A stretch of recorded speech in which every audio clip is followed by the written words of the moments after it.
بسم اللہ الرحمن الرحیم۔ شروع اللہ کے نام سے جو بڑا مہربان نہایت رحم والا ہے۔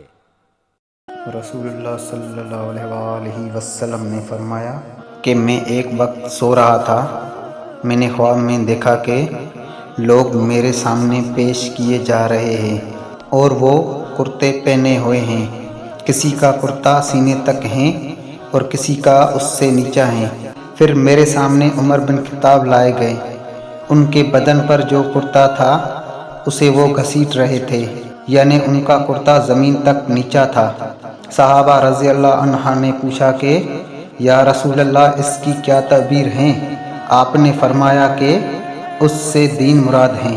رسول اللہ صلی اللہ علیہ وآلہ وسلم نے فرمایا مجھے اللہ کی طرف سے حکم دیا گیا ہے کہ لوگوں سے جنگ کروں اس وقت تک کہ وہ اس بات کا اقرار کر لیں کہ اللہ کے سوائے کوئی معبود نہیں ہے، اور یہ کہ محمد صلی اللہ علیہ وآلہ وسلم اللہ کے سچے رسول ہیں، اور نماز ادا کرنے لگیں اور زکوٰۃ دیں۔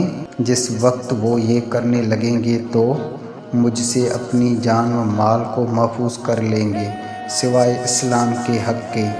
رہا ان کی دل کا حال تو ان کا حساب اللہ کے ذمہ ہے۔ ایک دفعہ رسول کریم صلی اللہ علیہ وآلہ وسلم ایک انصاری شخص کے پاس سے گزرے، اس حال میں کہ وہ اپنے ایک بھائی سے کہہ رہے تھے کہ تم اتنی شرم کیوں کرتے ہو؟ آپ نے اس انصاری سے فرمایا کہ اس کو اس کے حال پر رہنے دو، کیونکہ حیا بھی ایمان ہی کا ایک حصہ ہے۔